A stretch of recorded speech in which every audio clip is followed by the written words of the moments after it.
Hello student, ये question आपका laws of motion chapter से है। अगर आपको इस चैप्टर के टॉपिक ब्रीफली पढ़ने हैं तो उसके लिए मैंने लिंक आपको डिस्क्रिप्शन बॉक्स में दिया है, वहां से भी आप इस चैप्टर के टॉपिक पढ़ सकते हैं। चलिए क्वेश्चन स्टार्ट करते हैं। देखिए क्वेश्चन क्या कह रहा है। What is the acceleration of the block and trolley system shown in figure. यहाँ पे हमें ब्लॉक एंड ट्रॉली सिस्टम दे रखा है। ये आपका ब्लॉक है, ये आपका 3 kg का है, ये आपका ट्रॉली है जिसका मास कितना दे रखा है 20 kg दे रखा है। ये किसी स्ट्रिंग से बंधा हुआ है। तो ये पूरा का पूरा एक सिस्टम है। इस सिस्टम का मुझे एक्सेलरेशन फाइंड करना है। मुझे यहाँ पे एक्सेलरेशन फाइंड करना है कि कितने एक्सेलरेशन से ये ट्रॉली चल रही है, कितने एक्सेलरेशन से ब्लॉक चल रहा है। तो देखो, क्योंकि ये पूरा का पूरा एक ही सिस्टम है, तो जितने एक्सेलरेशन से ये ब्लॉक नीचे की तरफ जा रहा होगा उतने ही एक्सेलरेशन से ये आपका ट्रॉली भी आगे की तरफ बढ़ रहा होगा। तो इस एक्सेलरेशन को मुझे फाइंड करना है। ओके, अब देखो आगे क्या लिखा। If the coefficient of kinetic friction between the trolley and surface is 0.04।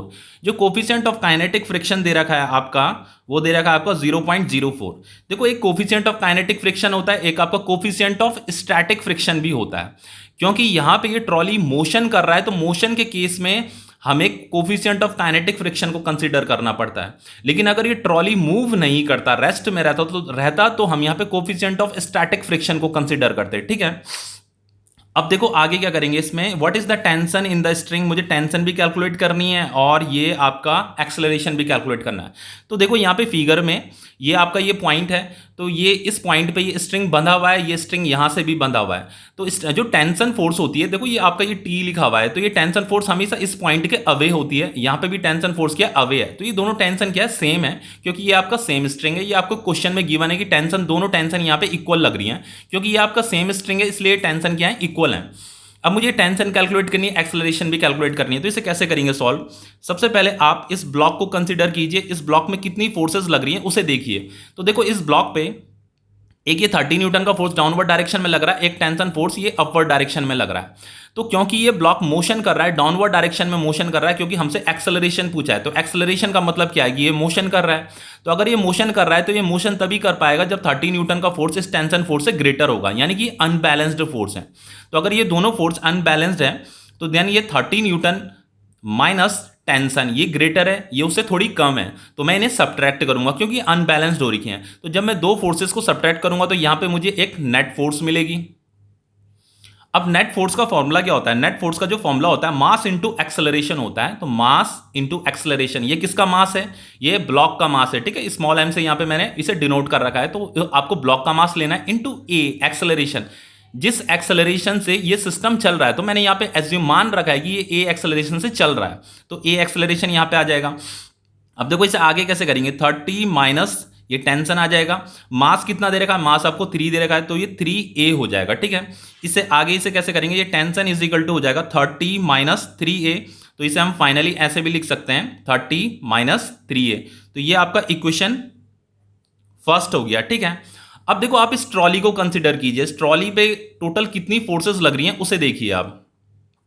देखो इस ट्रॉली पे एक तो इस डायरेक्शन में टेंशन फोर्स लग रही है, एक इस डायरेक्शन में यहां पे काइनेटिक फ्रिक्शन भी लग रहा है।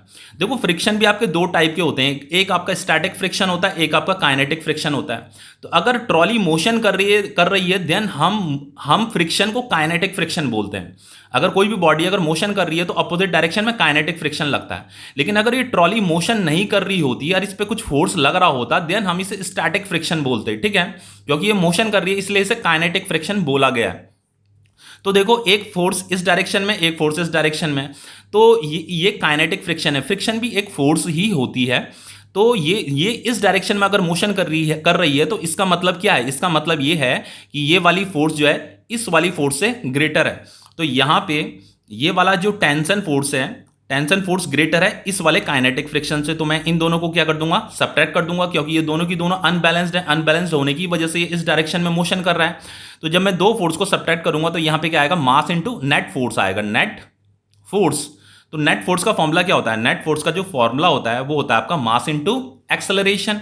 तो मास किसका मास लूंगा, मैं इस ट्रॉली का मास लूंगा इंटू जिस एक्सेलरेशन से, ए एक्सेलरेशन से ये चल रहा है, तो ये ए आ जाएगा यहाँ पे। ठीक है, अब देखो यहाँ पे ये टेंशन आ जाएगा, टेंशन माइनस। अब देखो ये एफ के का फॉर्मूला क्या होता है। देखो सबसे पहले जो आपका काइनेटिक फ्रिक्शन होता है उसका जो फॉर्मूला होता है म्यू के इंटू नॉर्मल रिएक्शन होता है। तो यहाँ पे क्या आ जाएगा आपका म्यू के into normal reaction into mass into acceleration.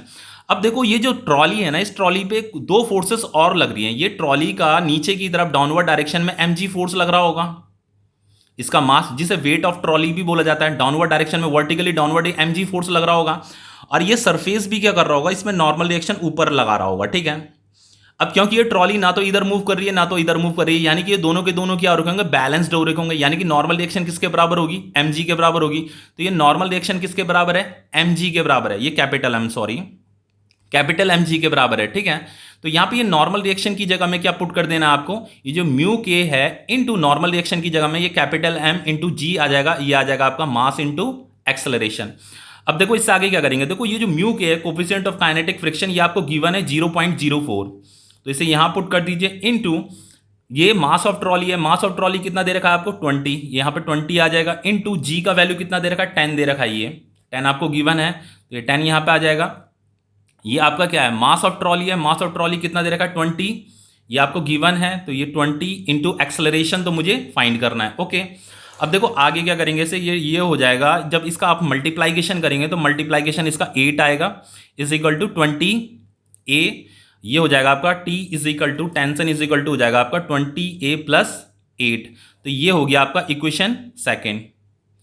अब आपको क्या करना है, देखो आपके पास इक्वेशन फर्स्ट भी है, इक्वेशन सेकंड भी है, कुछ नहीं करना, इस ये जो टेंशन की जो वैल्यू है ना, इसे यहां पुट कर दीजिए, इस वैल्यू को यहां पुट कर दीजिए। तो मैंने इस इक्वेशन को यहां पे लिख रहा हूं, और ये जो टेंशन इज इक्वल टू कितना दे रखा है 20a प्लस 8, यहां पे पुट कर रहा हूं इसे, ठीक है। 20a plus 8 is equal to 30 minus 3a, तो ये हो जाएगा आपका, ये 3 इधर चल जाएगा, तो ये 20a प्लस 3a, ये 30 माइनस 8, तो ये 23a हो गया, ये हो गया आपका 22, तो एक्सेलरेशन कितना आ गया 22 डिवाइडेड बाय 23। तो जब आप इसे सॉल्व करेंगे तो ये सॉल्व करके आएगा 0.96 मीटर पर सेकंड स्क्वायर, तो एक्सेलरेशन तो हमारा निकल गया, लेकिन हमें टेंशन भी फाइंड करनी है, ठीक है।